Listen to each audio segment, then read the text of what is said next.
tú impartida en nosotros, por el conocimiento pleno de tu gracia, del Evangelio, del nuevo pacto que nos has proveído, Señor, y nos has dado a través de Cristo Jesús, manifestado en carne hace aproximadamente 2020 años.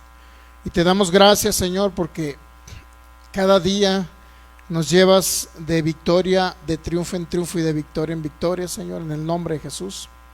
Gracias porque nos has hecho más que vencedores en la cruz del Calvario, porque nos diste vida aun cuando estábamos muertos en delitos y pecados. Proveíste la vida de Cristo para nosotros, la vida de Cristo derramada en la cruz del Calvario, muriendo por nosotros y llevando toda maldición de pecado, de enfermedad y de pobreza en el nombre de Jesús. Te damos gracias por la victoria que siempre tenemos en ti, Señor Jesús. Gracias, Señor, gracias por la vida, gracias por todo lo que provees y manifiestas cada día, por todo lo que suples conforme a tus riquezas en gloria en Cristo Jesús.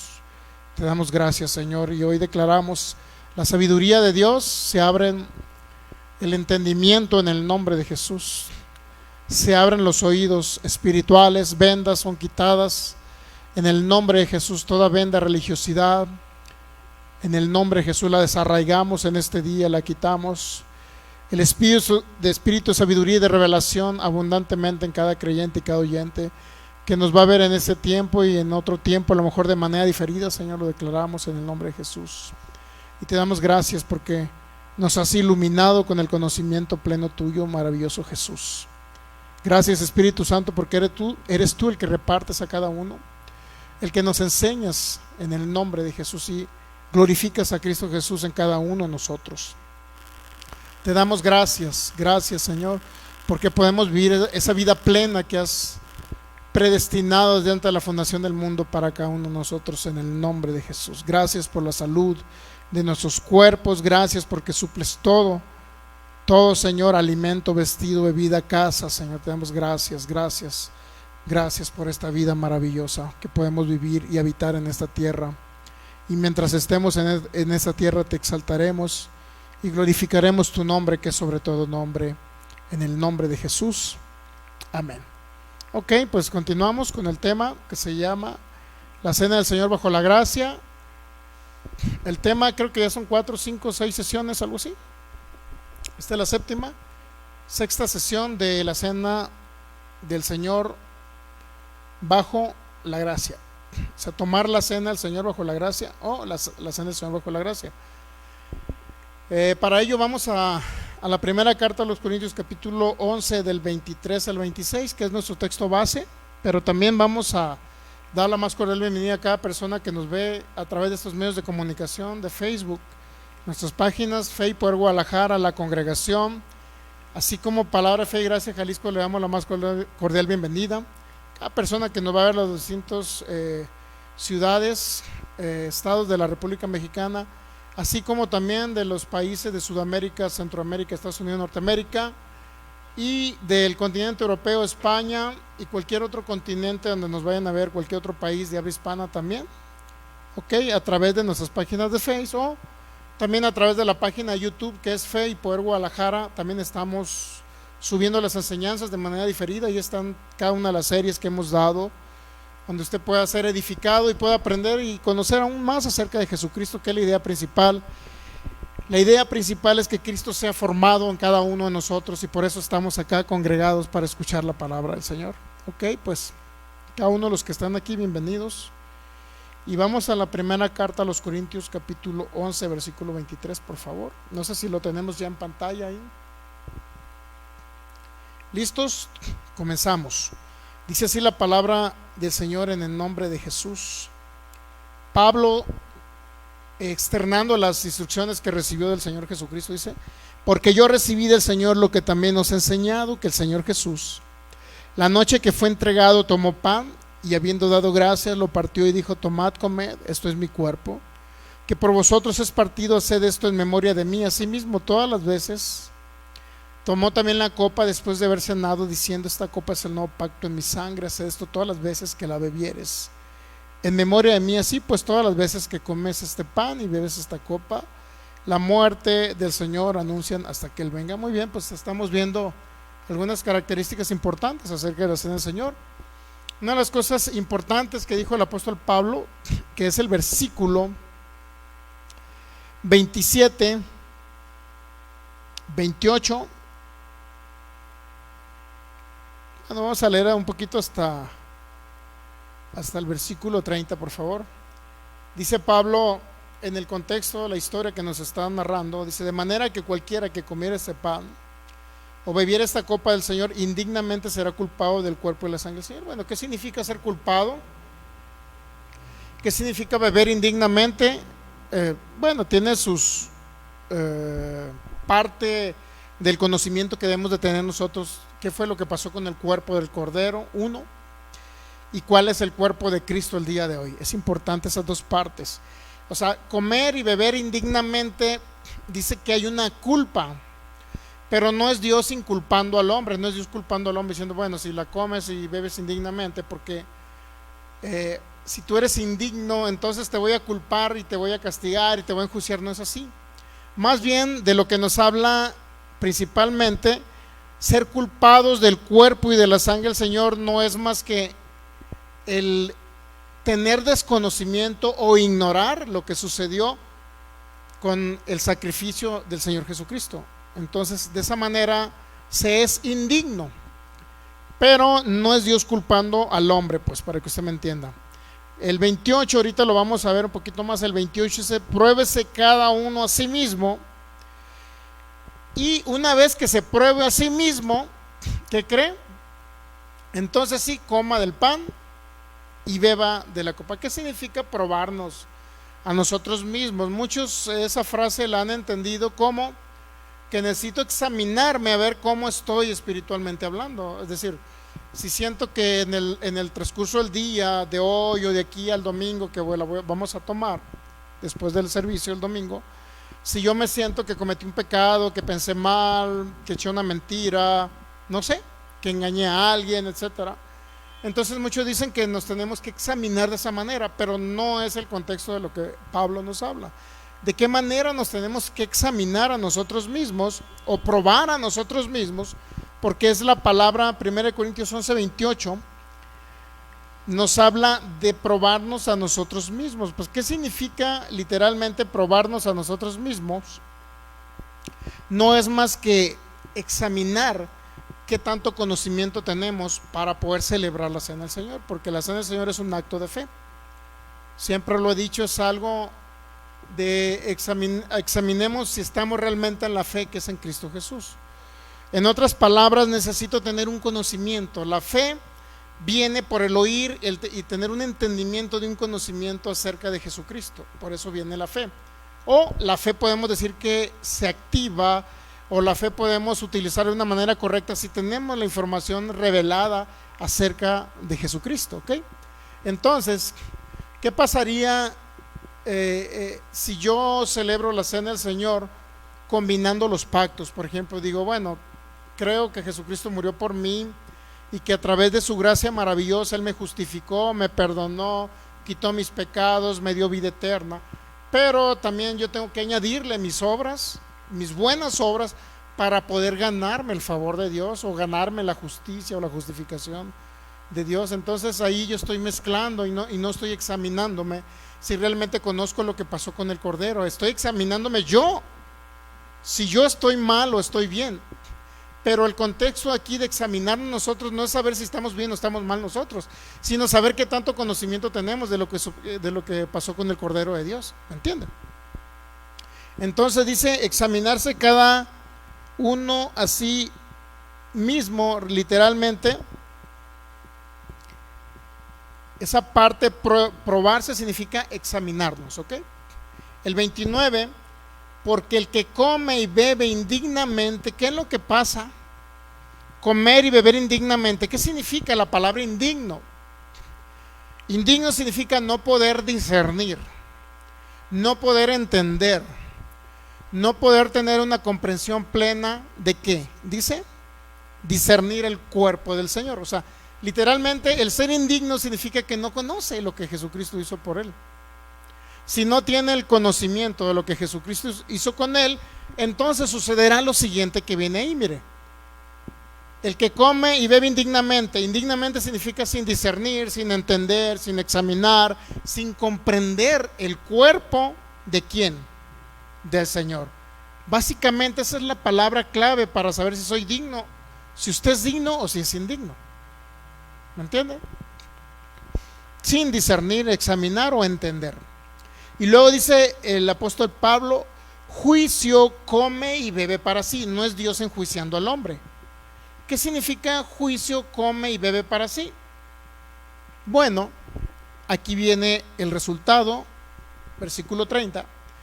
Dice Pablo, por lo cual hay muchos enfermos y debilitados entre vosotros y muchos duermen. La palabra dormir obviamente está hablando de personas que murieron, pero lo que yo quiero darle a entender en esto es principalmente que el celebrar la cena indignamente no trae muerte, no trae enfermedad. Lo único que sucede es que cuando la celebramos indignamente, el acto de fe por el cual la estoy celebrando es como si no estuviera ejerciendo fe. Por ejemplo, si la cena del Señor o tomar la cena del Señor trae sanidad a nuestros cuerpos porque entendemos que por sus heridas fuimos sanados. Si el celebrar la cena del Señor cuando tomamos el jugo de uva que representa la sangre del Cordero, no entendemos que la sangre se refiere a que estamos ya en un nuevo pacto establecido sobre mejores promesas, que ya no estamos en una ley de obras, que ya no estamos en la ley de Moisés, que no tenemos que cumplir mandamientos, sino ahora estamos basados en un pacto donde creemos y obedecemos a la fe de Jesucristo, o sea, la obediencia de lo que Él pagó en la cruz, ¿sí me entienden? Entonces yo ejerzo fe en lo que Cristo obedeció en la cruz y lo que Él pagó en la cruz. Él fue obediente y dice que fue hasta la muerte y muerte de cruz que Él pagó. Entonces, si Él fue en la cruz, en su obediencia, Él fue en la cruz, pero yo ejerzo fe en la obediencia que Él ejerció en la cruz, entonces eso me cataloga, o usted lo cataloga como una persona digna para celebrar la cena del Señor, porque usted está ejerciendo fe en algo que sucedió ya en la cruz. Si no conoce lo que sucedió en la cruz, es como si alguien está enfermo de la gripe y se quisiera inyectar, o tiene infección del virus de gripe, tiene una infección fuerte en las anginas, en la garganta, y se quisiera inyectar y va al médico y pide, por obviedad, lo primero que le van a recetar es penprocilina, ampicilina, de ese tipo de cosas, ¿no? Pero ¿qué pasaría si el médico le receta la medicina correcta, pero usted va a la farmacia y el farmacéutico no sabe lo que es penicilina o ampicilina y le da agua destilada y usted se inyecta el agua destilada? ¿Qué sucedería? ¿Le haría algún efecto esa sustancia? Obviamente que no. Es lo mismo celebrar la cena sin entender y sin examinar lo que sucedió con el cuerpo de nuestro Señor Jesús.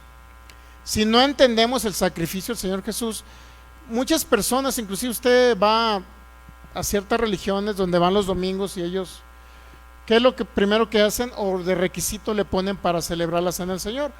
Pues ve y confiesa tus pecados. No sé si a usted le tocó, yo estuve en esa religión, no sé si a usted les tocó o no, pero ¿cuál era el requisito para yo pasar al frente a tomar el pedacito de pan y el jugo de uva?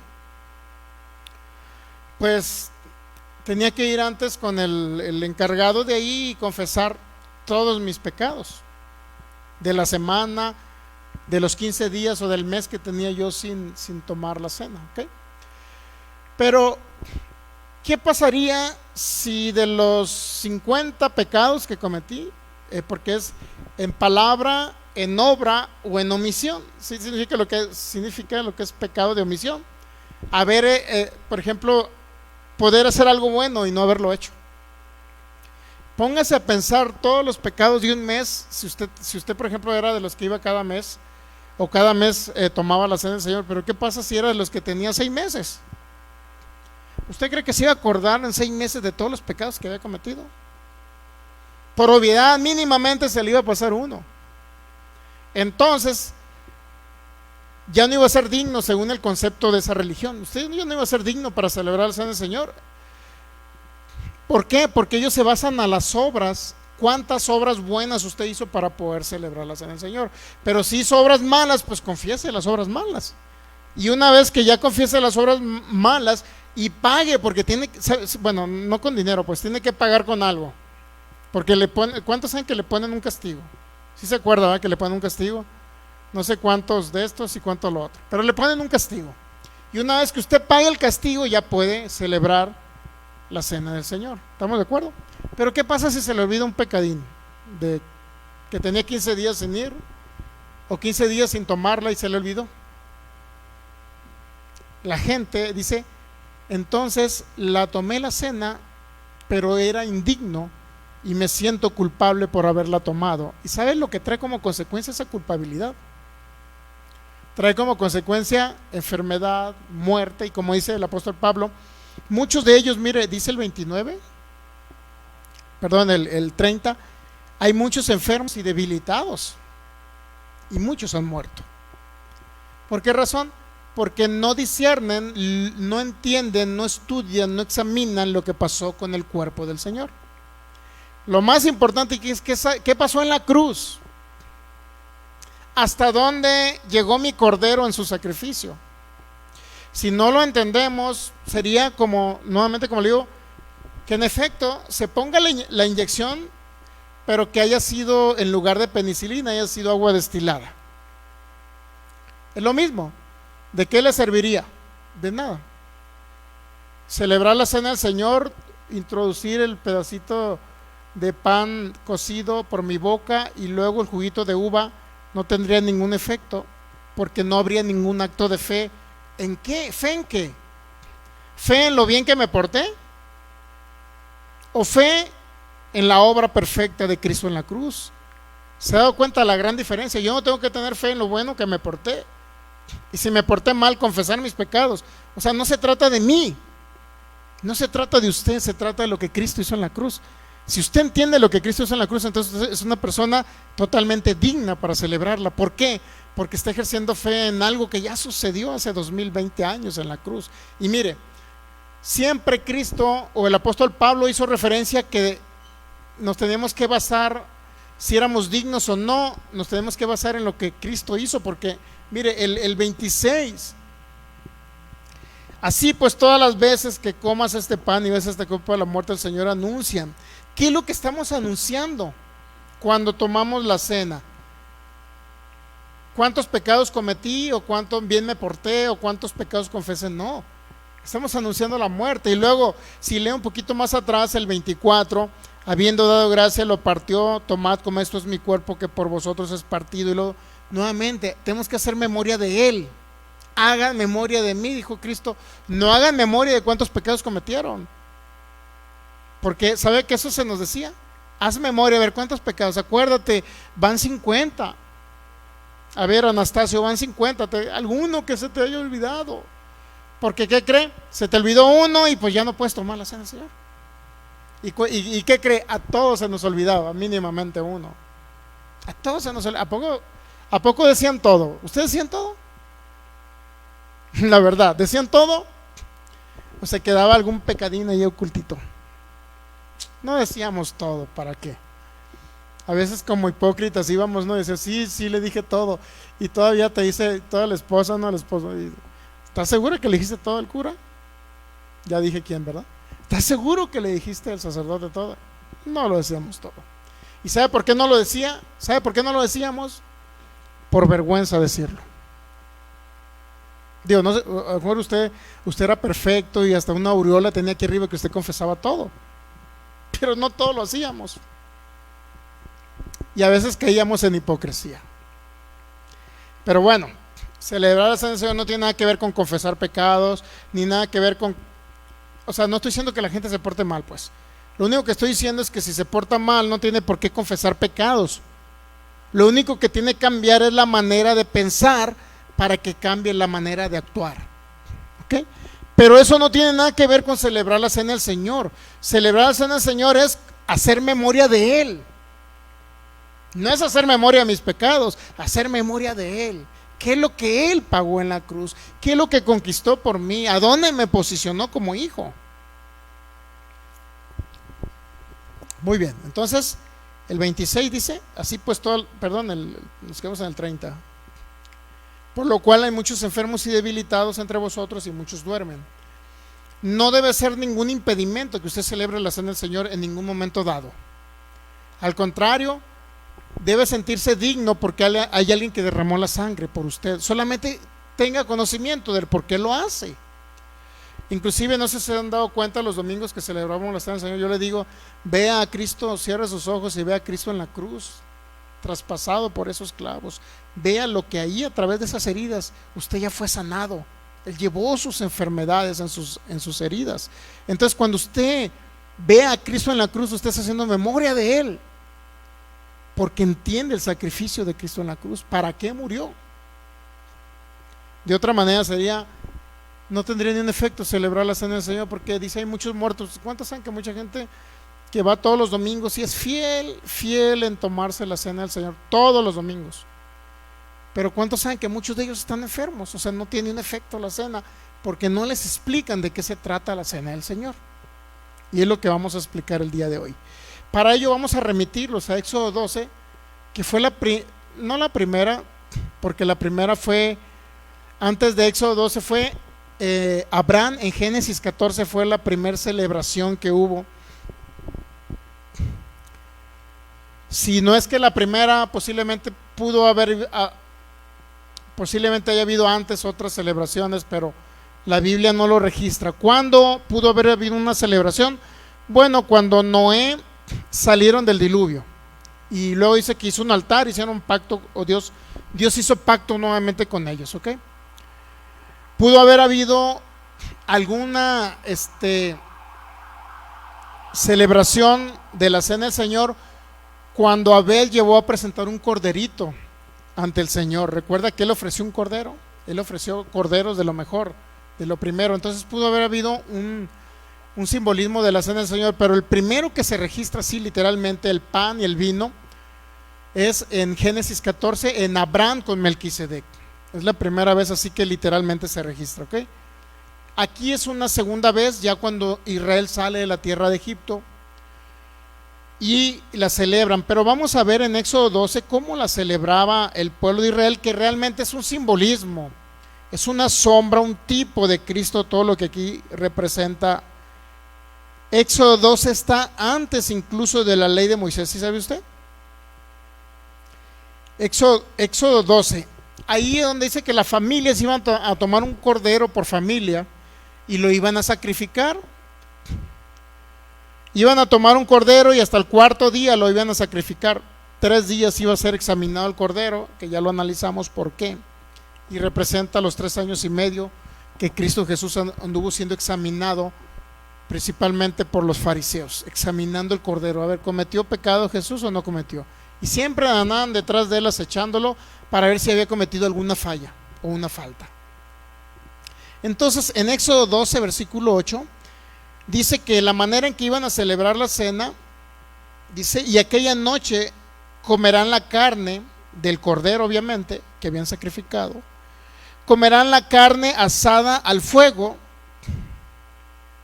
y panes sin levadura con hierbas amargas. Versículo 9. Una de las formas de que celebraran la primer Pascua, porque esa fue la primer Pascua que celebró Israel, y obviamente todo ello era un simbolismo de Cristo, ¿no? El cordero era un tipo, sombra de Cristo. La manera en que iban a sacrificar al cordero y lo que iban a tomar del cordero para celebrar este acto, obviamente también era un tipo y una sombra de Cristo, ¿ok? Dice el versículo 8, y aquella noche comerán la carne asada al fuego. Entonces, ¿qué? O sea, si el cordero representaba a Cristo, ¿qué significa comerse al cordero asado al fuego? Bueno, para empezar, comerse el cordero asado al fuego no es más que tener un conocimiento. O sea, en el nuevo pacto, para que usted me entienda, en Mateo 4:4 dijo el Señor Jesús: no solo de pan vivirá el hombre, es decir, de comida natural, sino de toda palabra que salga de la boca de Dios. Es decir, comer la palabra representa tener un entendimiento, un conocimiento pleno de lo que sucedió con el cordero, ¿ok? Entonces, Comer la carne asada al fuego, ¿qué significa? ¿En qué momento usted supo que Jesucristo fue quemado en algún lugar? ¿Qué fue lo que...? Bueno, más adelante vamos a ir leyendo, ¿no?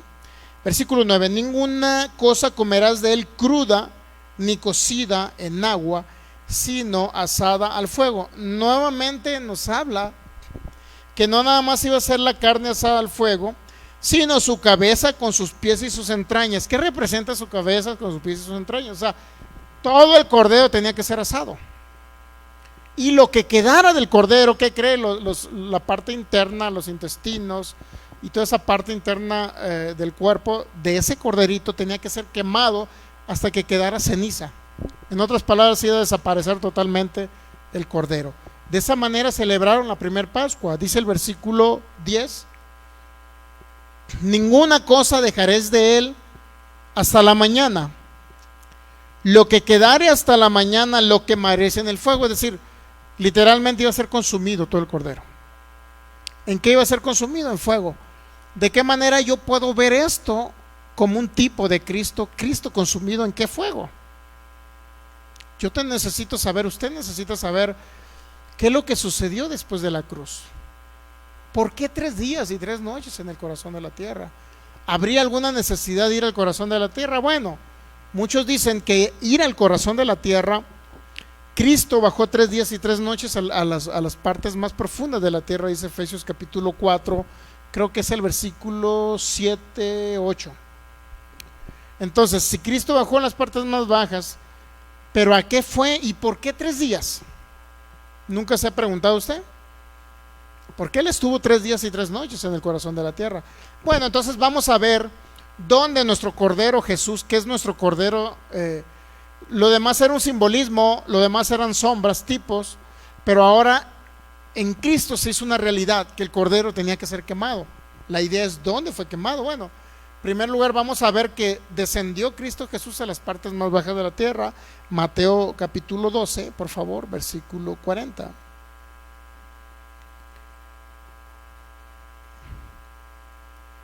Digo, si usted puede tener este entendimiento de lo que sucedió con nuestro Cordero, les pone un ejemplo a los fariseos que demandaban señal de Jesús. Demandaban señal, pero Jesús dice: yo no les voy a dar ninguna señal. Dice el versículo 39, Mateo 12, 39: yo no les voy a dar ninguna señal, excepto hay una señal que sí les voy a dar. Y la pregunta es: ¿cuál señal, Señor? Bueno, la señal del profeta Jonás. ¿Sabe usted y ha leído qué sucedió con el profeta Jonás? No nada más es un cuento. Realmente Jonás tenía la historia de Jonás, yo creo que es una historia real, porque tenía un propósito para el tiempo de Cristo Jesús. Tenía un propósito y era un ejemplo para el tiempo de Cristo Jesús. ¿Cuántos días estuvo Jonás en el vientre del pez? 3 días y 3 noches, ¿no? Y ese era un ejemplo para el tiempo presente, ahora en Cristo Jesús, para darnos a entender algo que iba a suceder con Cristo Jesús. ¿Ok? 40. Porque como estuvo Jonás en el vientre del gran pez 3 días y 3 noches, así estará el Hijo del Hombre en el corazón de la tierra. ¿Cuánto iba a estar en el corazón de la tierra? 3 días y 3 noches. Bueno, la pregunta es ¿por qué 3 días? Y lo segundo, ¿qué iba a hacer en el corazón de la tierra? Muchos dicen, por ejemplo, si usted ve el caso de los simbolismos y tipos de Cristo, si usted ve Sara y Agar, por ejemplo, Sara y Agar, la existencia de ellas fue importante, pero más importante era lo que simbolizaban las 2 mujeres. Sabía que Agar era una egipcia que se casó con Abraham. No se casó, bueno, era la concubina de Abraham, pues. Y Sara era la esposa de Abraham. Pero ambas, esos 2 personajes tenían un ejemplo para el nuevo pacto. O sea, la existencia de ellas, o más bien ellas existieron para darnos un ejemplo de lo que iba a suceder ahora en Cristo Jesús. Porque ambas representan 2 pactos, ¿sí sabía? Si lee Gálatas 4, ambas representan 2 pactos. Una, el monte Sión, es decir, allá, la tierra de Jerusalén, de Israel, allá en el Medio Oriente. y otra la tierra celestial. ¿Ok? La nueva Jerusalén, en otras palabras, la iglesia de Cristo, sentada en los lugares celestiales. Entonces, ambas representaban eso. Si bien es cierto, ellas existieron, habitaron sobre la tierra. Sus historias son muy bonitas, pero más que sus historias, realmente lo que simbolizaban eran dos pactos. Qué impresionante, ¿no? Como Dios en el Antiguo Testamento vivieron dos personas, y esas dos personas vivieron porque su vida no era tan importante la vida de ellas, lo más importante era lo que simbolizaban para el nuevo pacto de esas dos personas.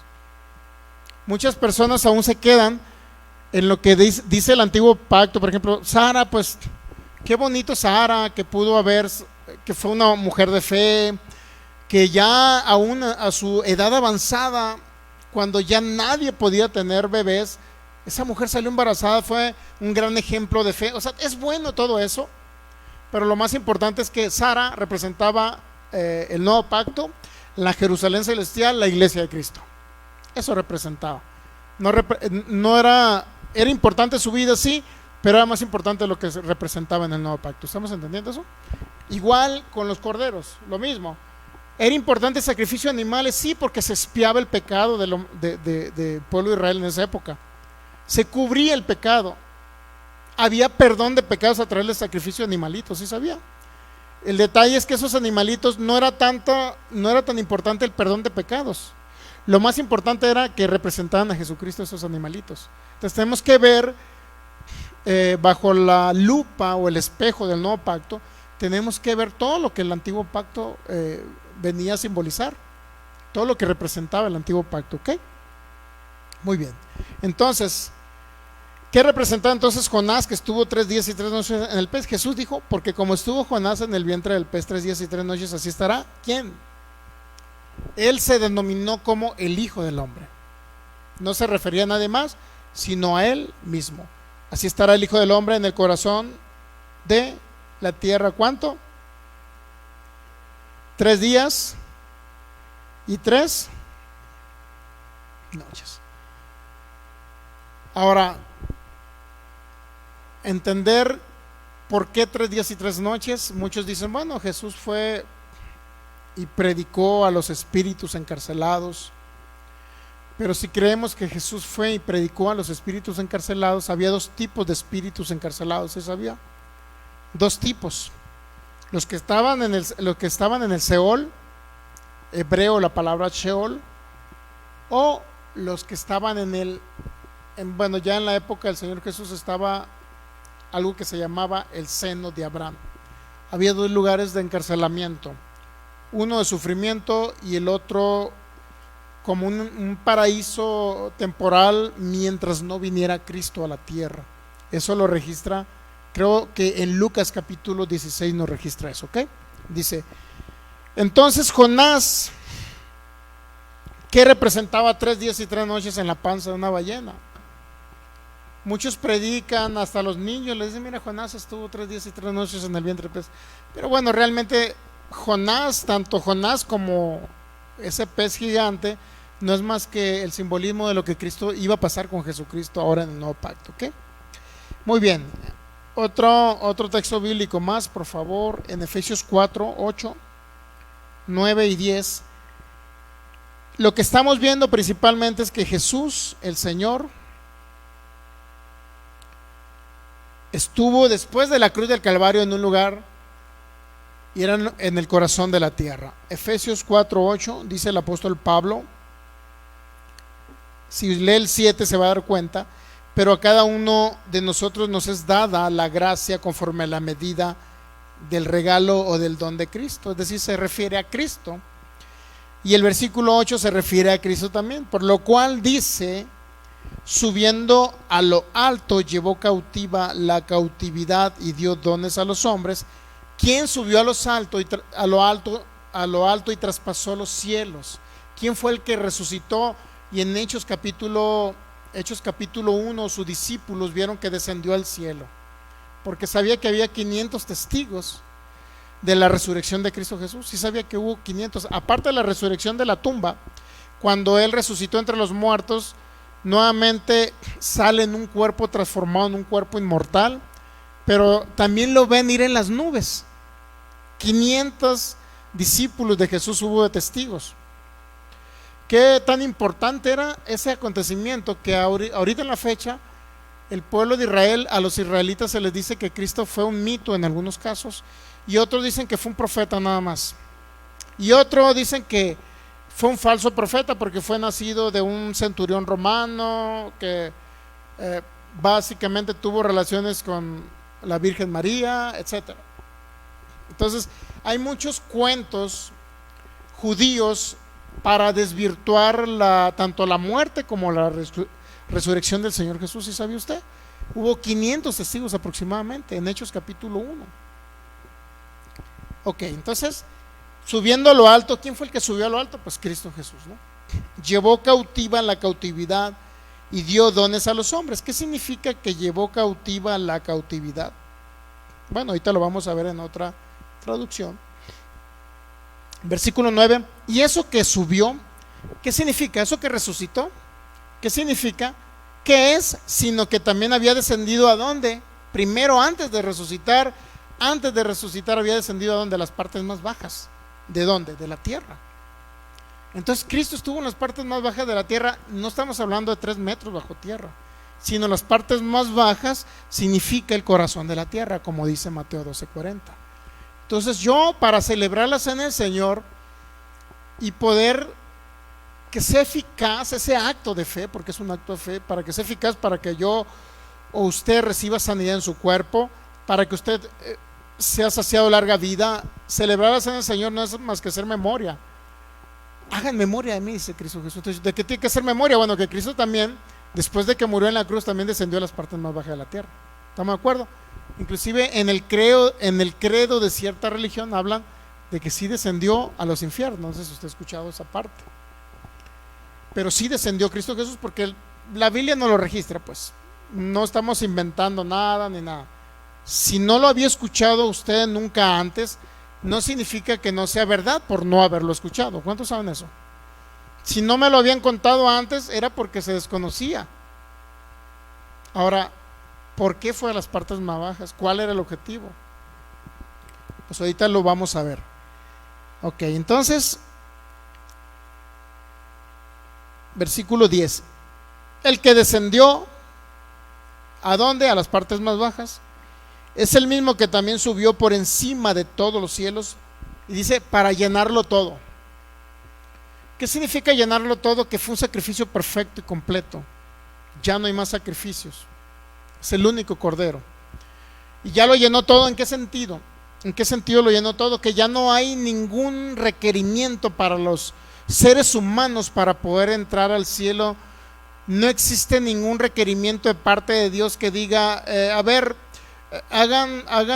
váyanse de rodillas de un lado a otro para poder entrar al cielo. Ya no existe nada de eso, porque ya hubo un sacrificio. El ser humano no se tiene que sacrificar para entrar al cielo. Para pasar del reino de las tinieblas al reino de Cristo no tiene que hacer sacrificios, solamente recibir por fe lo que ya se pagó en la cruz del Calvario y el sacrificio perfecto y completo de Cristo Jesús, del cual estamos hablando. ¿Ok? Muy bien. Entonces,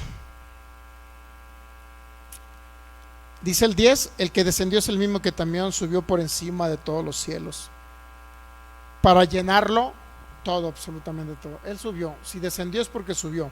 Si subió es porque descendió. ¿Entendemos? Eso es lo que está diciendo Pablo. ¿A dónde? A las partes más bajas.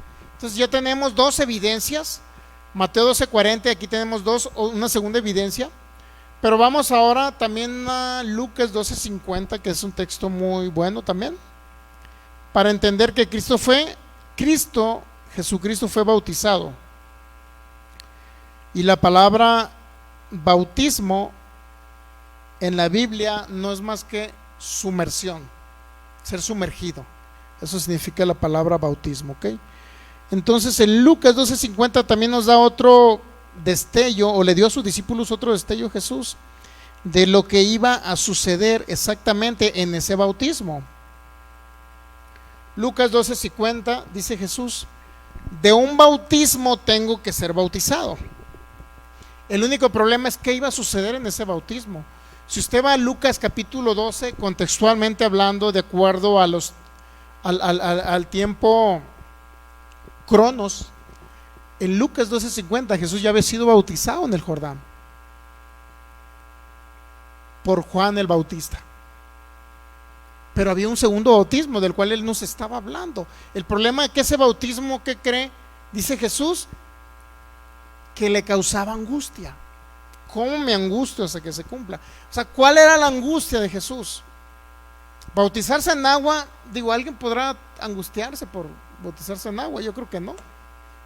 Digo, por lo menos el que le tiene miedo al agua y que lo van a sumergir con la boca hacia arriba, pues puede tener miedo de que le vaya a entrar agua por los oídos, no sé. Pero yo creo que no es una angustia como para que alguien diga, es una angustia tan fuerte que Jesús hasta dice que en Getsemaní derramó gotas de sangre, era sudor con sangre. Entonces no podía haber sido algo tan fuerte como para que el Señor hubiese pensado, había algo más allá. Ese bautismo no es más que ser sumergido, y el ser sumergido le angustiaba a Jesucristo. Si vamos a Romanos 6, un poquito más adelante, ya en el Nuevo Pacto, nos habla también de ese bautismo.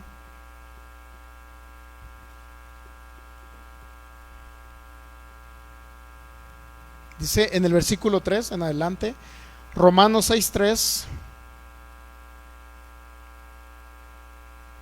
¿o no sabéis que todos los que hemos sido bautizados en Cristo, literalmente estamos siendo sumergidos en Cristo? ¿Okay? ¿O no sabéis que todos los que hemos sido bautizados en Cristo Jesús, hemos sido bautizados en qué? Fuimos bautizados nosotros en su muerte. Cuando Él bajó a las partes más bajas de la tierra, usted también descendió a las partes más bajas de la tierra, pero Él fue en sustitución de usted. Pero le contó como si usted hubiera ido. Eso está diciendo Pablo. O sea, no fuiste tú, pero fue Cristo por ti, es como si tú hubieras ido. Es lo que está diciendo Pablo en estas frases. Los que hemos sido bautizados en Cristo, hemos sido bautizados ¿en qué? Entonces el bautismo no era un bautismo en agua, sino era un bautismo en muerte. ¿Entendemos esa parte? Aquí está diciendo Pablo, hemos sido bautizados ¿en qué? En su muerte. Significa que Él tenía que ser sumergido en su muerte a las partes más profundas de la tierra. Cuando Él tenía que morir. ¿Y qué significa muerte? Pues no es más que separación del Espíritu de Cristo con el Espíritu de Dios. Cristo se separó del Padre, o el Padre se separó del Hijo.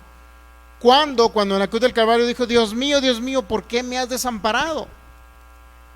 Y esa frase, cuando usted va a Mateo 27, ¿sabe lo que representa? Cuando, por favor, si tiene oportunidad, léalo en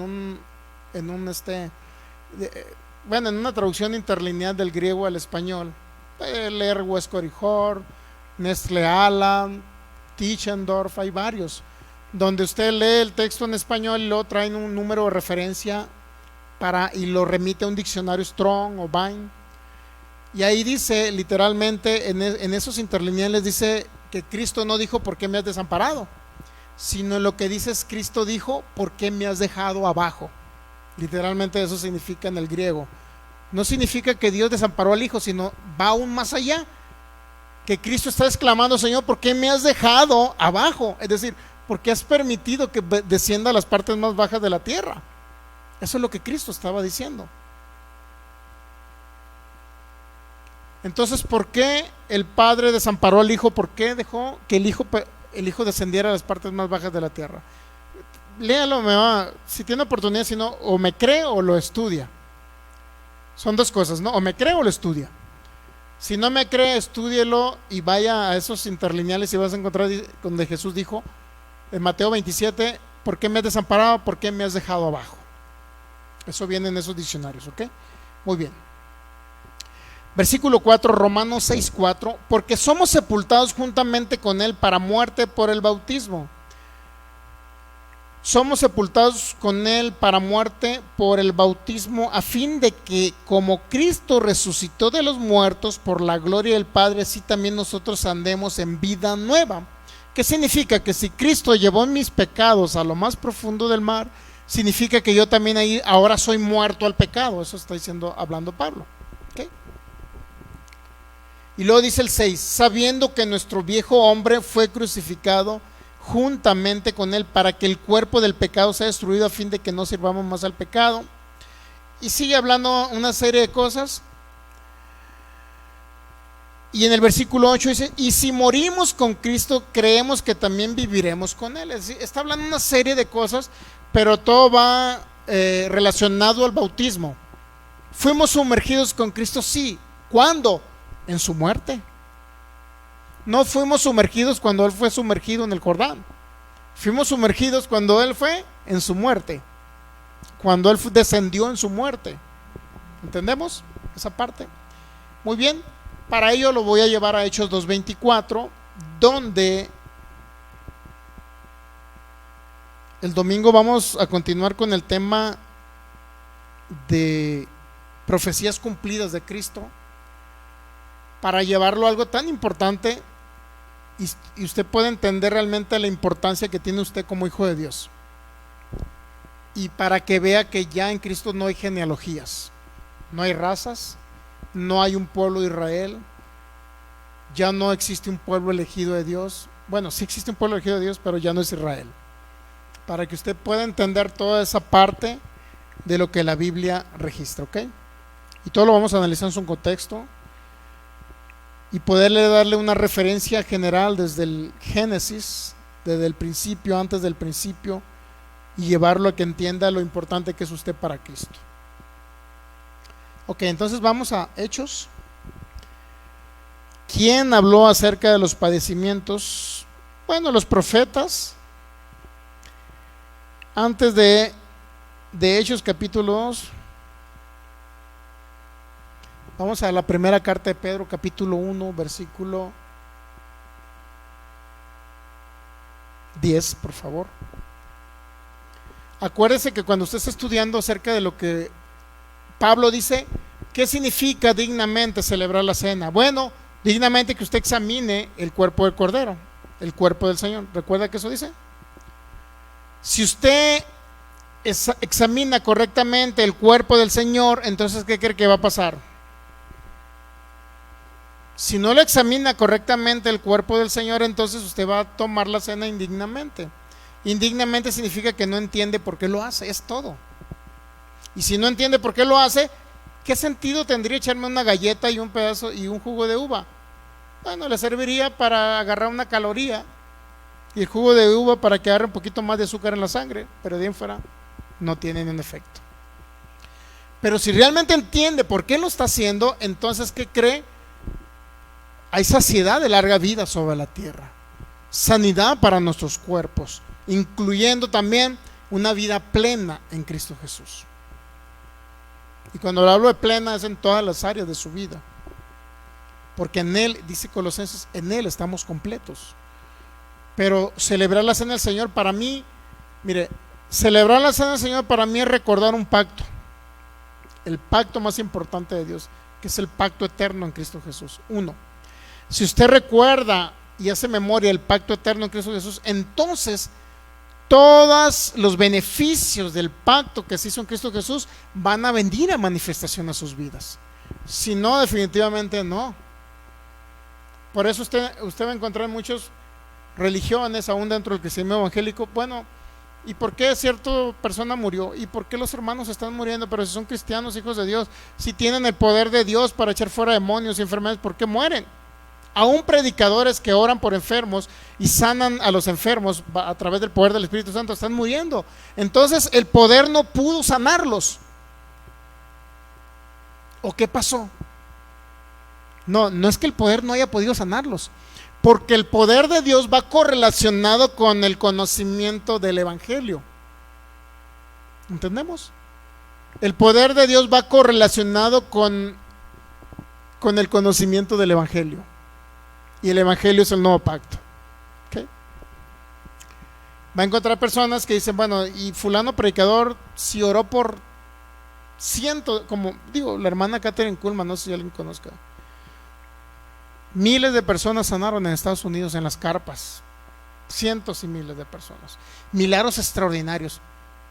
pero en 1973-74 ella muere en un hospital y va a Oral Roberts a orar por ella.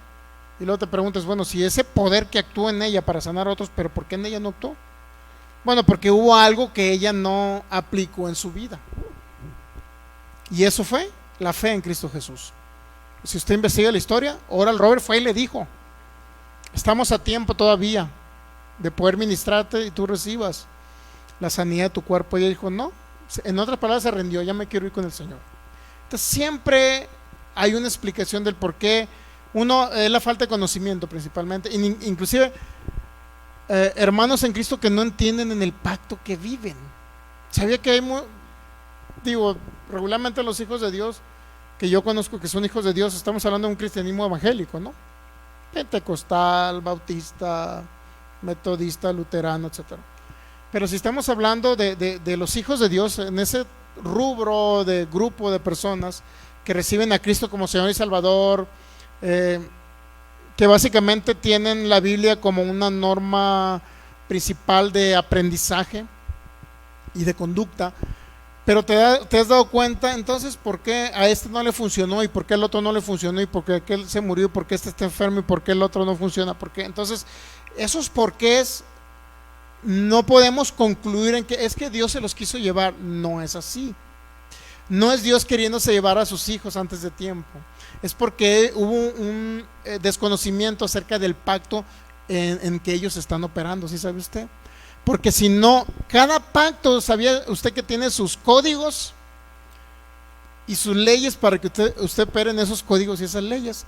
Entonces es como si ahorita alguien quisiera guardar la ley de Moisés y quiera que Dios le respondiera sobre la sanidad de él. ¿Cuántos saben que la ley de Moisés dice en Jeremías por allá 33, dice que yo les enviaré sanidad y medicina? Inclusive cuando lo sacó a los israelitas antes de la ley, dice que lo sacó con oro, con plata, y no había enfermos en sus tribus. O sea, había sanidad. ¿Estamos entendiendo? Había sanidad para el pueblo de Israel, ¿ok? Que en esa época era el pueblo de Dios, ¿no?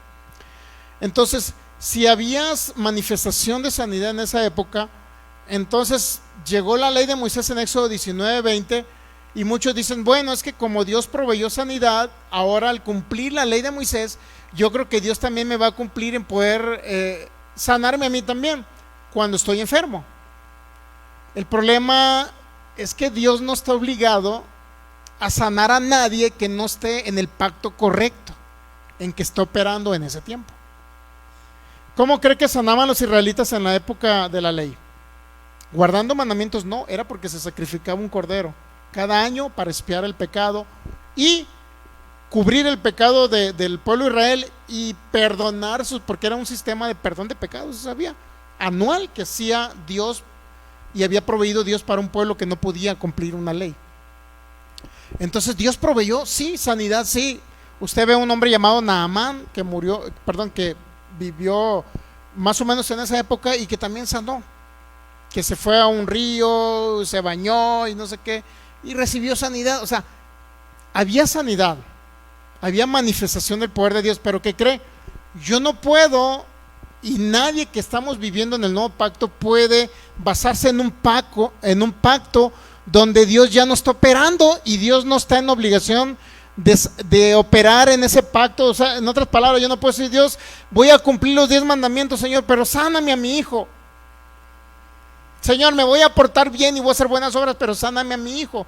Usted sabe que Dios no está obligado a sanar a nadie así, porque no es en el pacto que Dios está operando. Pero ¿qué pasa? Y alguien le dice, Señor, yo creo que por tus llagas he sido sanado, y aunque no lo merezca, sé que la sanidad me pertenece porque tú pagaste el precio completo. ¿Qué cree? Inmediatamente viene la sanidad, porque es en el pacto que estamos operando.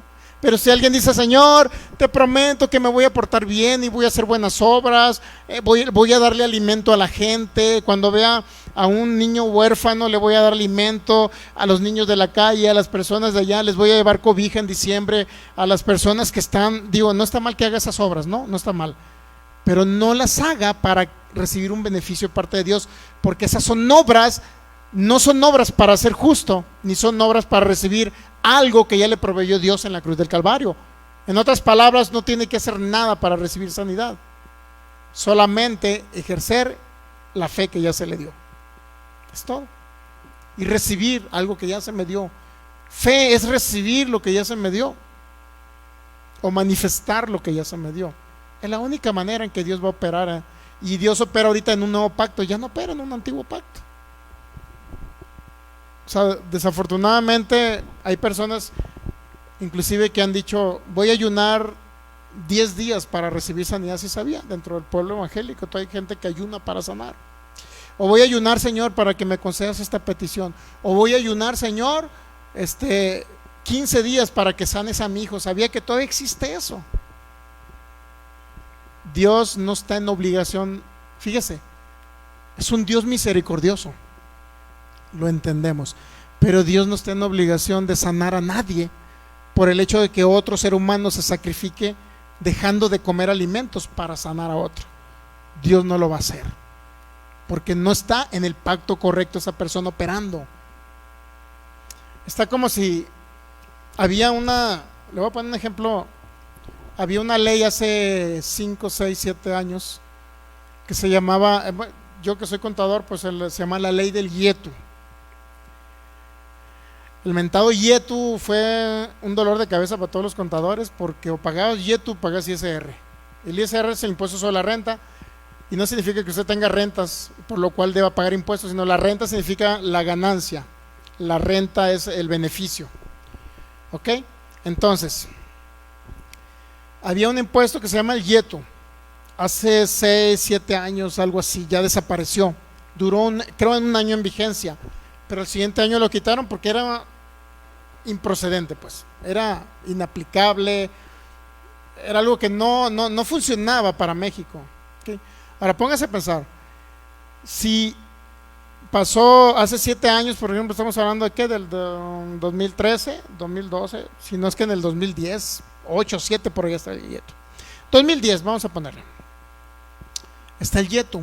2010, 31 de diciembre, dice el gobierno federal: abrogamos la ley del IETU.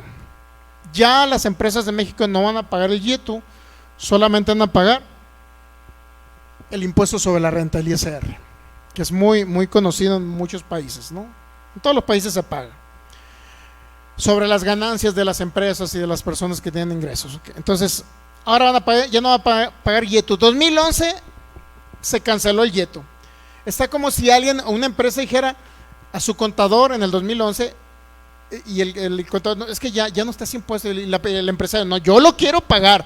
Señor, el IETU ya no está vigente, no está obligado a pagarlo. No, pero yo lo quiero pagar. Dios mío, póngase a pensar.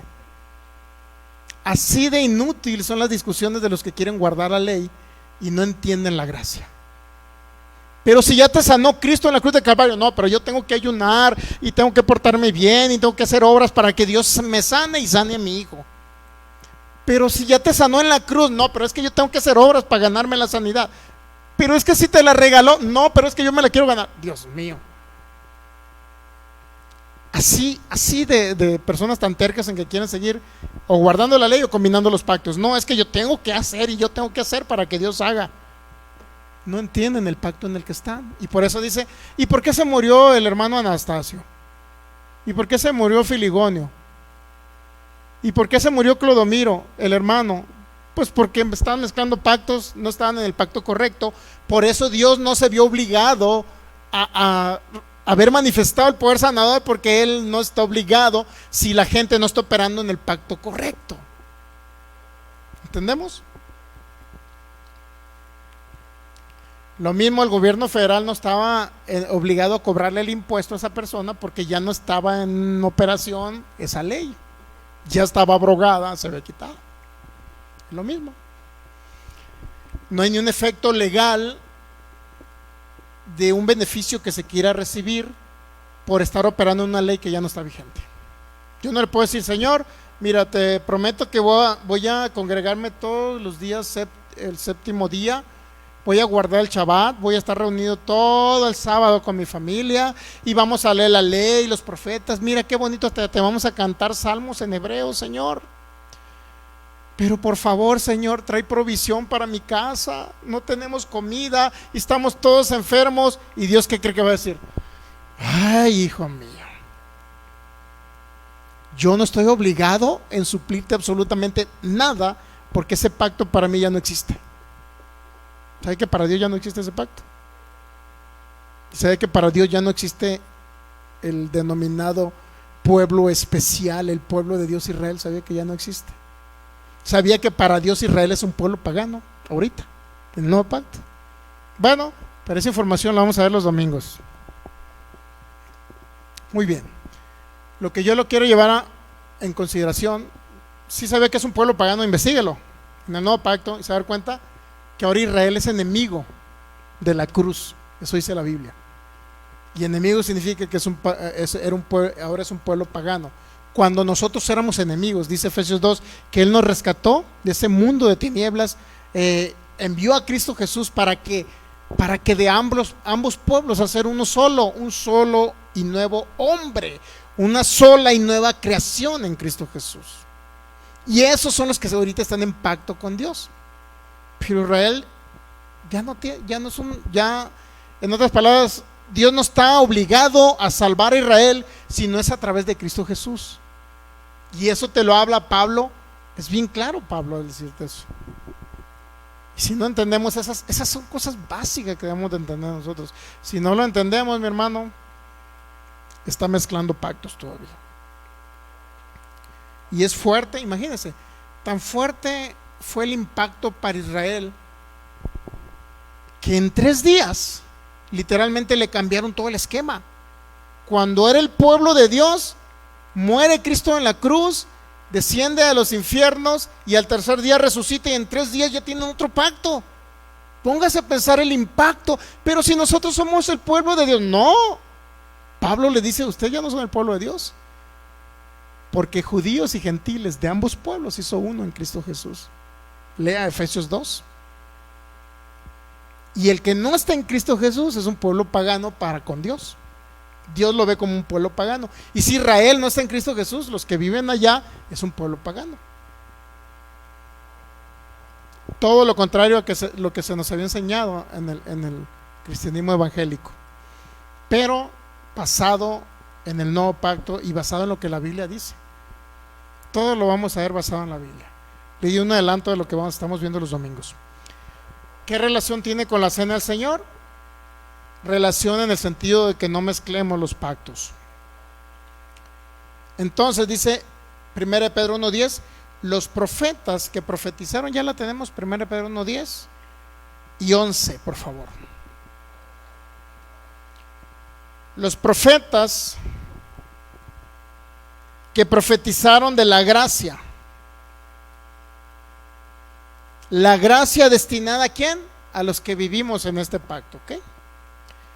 ¿Qué hicieron los profetas? Profetizaron de esta gracia destinada a nosotros, inquirieron y diligentemente investigaron o indagaron acerca de la salvación que venía a través de Cristo Jesús, ¿ya? Escudriñando qué persona y qué tiempo indicaba quién. El Espíritu de Cristo que estaba en quién, en ellos. ¿Quiénes son ellos? Los profetas. En otras palabras, el Espíritu de Cristo estaba profetizando a través de David. El Espíritu de Cristo estaba profetizando a través de Isaías. Y así sucesivamente usted se va a encontrar que ya estaban profetizando el Espíritu de Cristo a través de ellos, anunciando ¿qué? Mire, ¿qué es lo que anunciaba el Espíritu de Cristo? Escudriñando qué persona y qué tiempo indicaba el Espíritu de Cristo que estaba en ellos, el cual, ¿qué anunciaba el Espíritu de Cristo que estaba en los profetas? ¿Qué es lo que anunciaba? De antemano, ¿qué significa? Anticipadamente, ¿qué anunciaba? Los sufrimientos de Cristo. Pero no nada más los sufrimientos de Cristo, sino que las glorias que vendrían tras ellos. Entonces,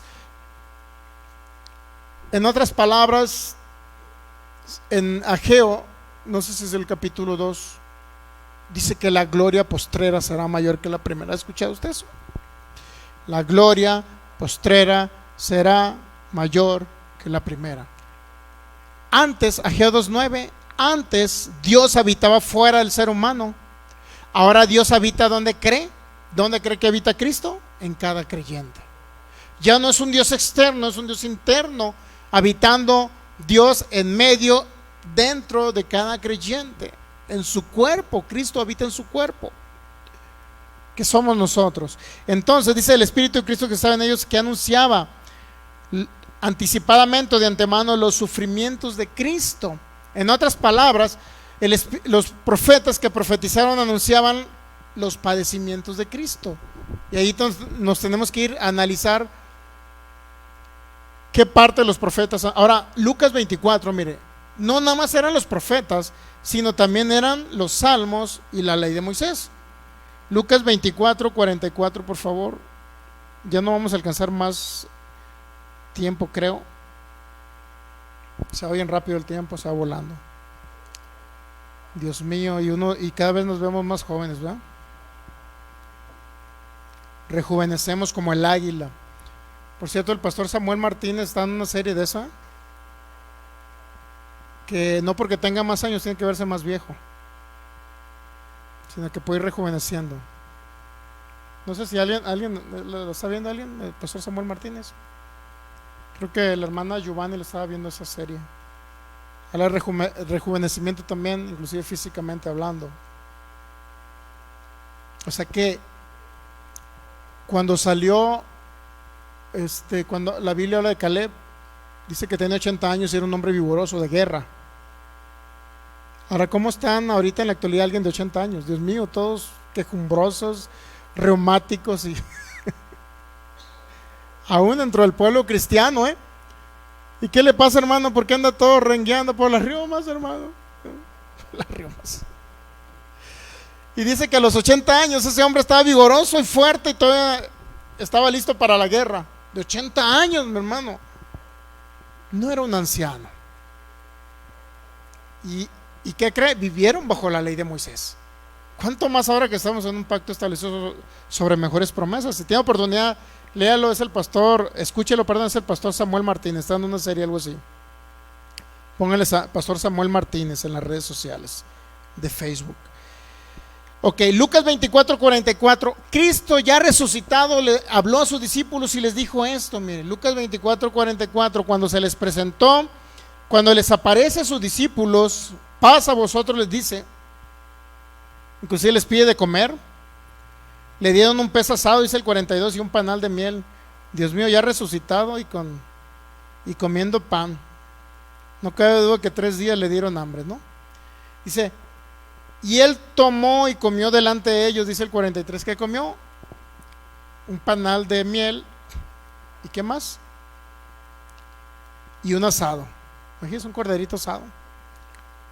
Un pez asado, perdón. Qué rico. Luego dice el 44, ya había resucitado, que estamos de acuerdo. Ahora les explica a sus discípulos en el 44 y les dijo, estas son las palabras que yo les hablé estando aún con vosotros. Estas son las palabras que hablé estando aún con vosotros, que era necesario que se cumpliese todo lo que está escrito de mí. ¿De quién estaba escrito en el Antiguo Testamento? De mí, dice Jesús. ¿Dónde? En la ley de Moisés, mire. En los profetas, ¿y dónde más? En los salmos. Entonces, la ley de Moisés, los profetas y los salmos hablaban de los padecimientos. Tanto la ley como los profetas hablaban de los padecimientos de Cristo. Si yo quiero saber qué pasó con el cordero, necesito irme para allá. ¿Estamos entendiendo? Entonces, era necesario que se cumpliese todo lo que está escrito en la ley de Moisés, en los profetas y en los salmos. Entonces les abrió el entendimiento para que comprendan las escrituras y les dijo, así está escrito, así fue necesario. Y ahora ya les dice que el Cristo padeciese. Y no nada más que padeciera, sino que resucitara. Y en Efesios 4, ¿qué nos dijo?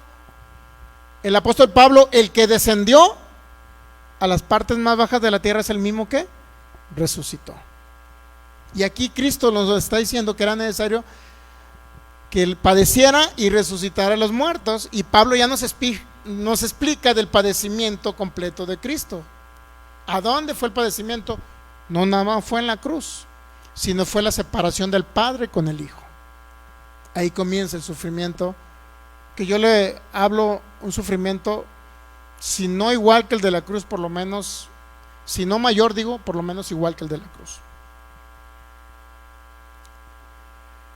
Entonces, ¿dónde decía que tenía que padecer el Cristo?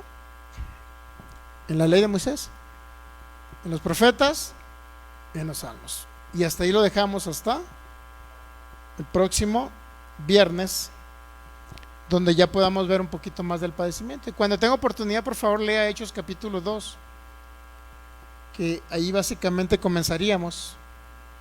Hechos 2:24, así rapidito, mira, échale un vistazo. Hechos 2:24. Ya nos empieza a hablar que el Espíritu de Cristo que estuvo en David hablaba de los padecimientos del Cristo.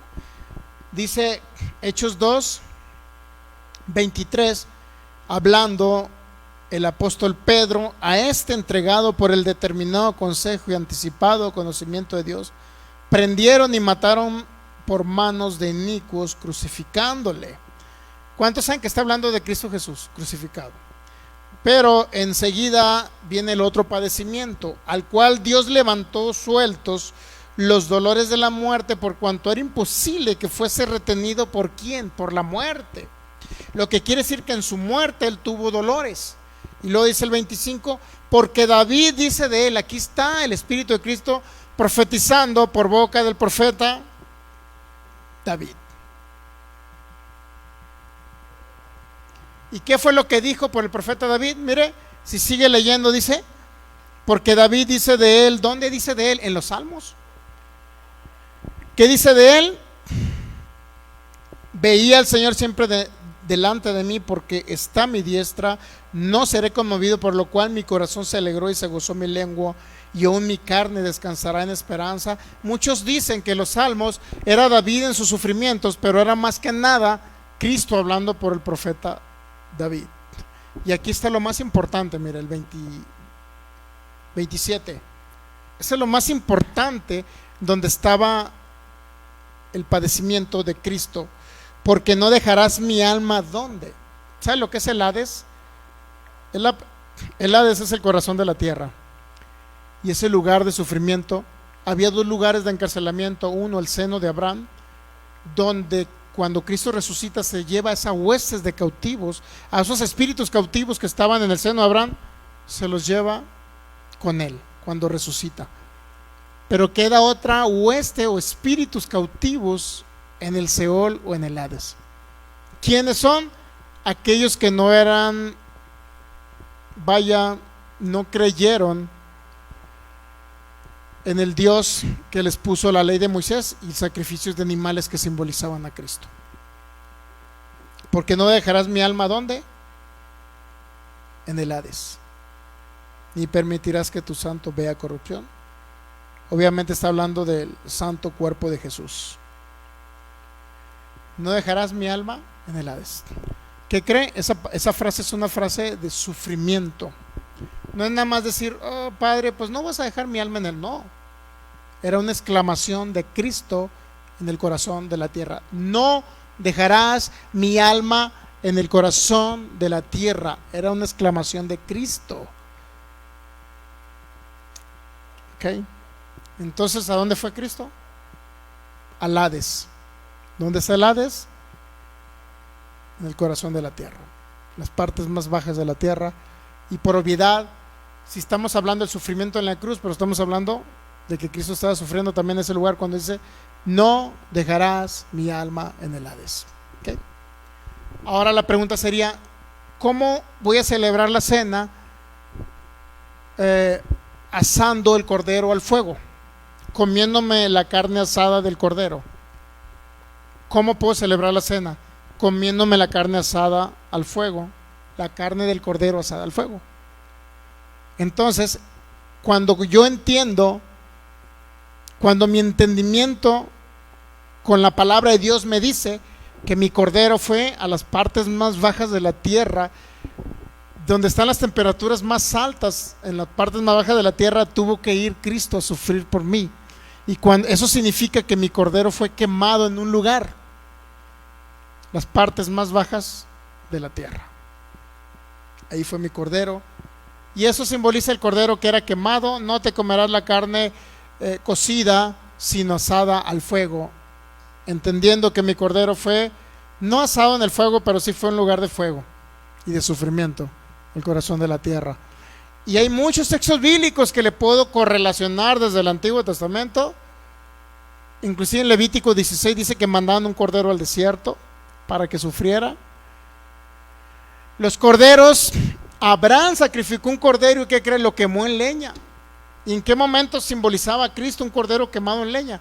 Bueno, Cristo en el corazón de la tierra, en las partes más bajas de la tierra, en las partes más calurosas de la tierra.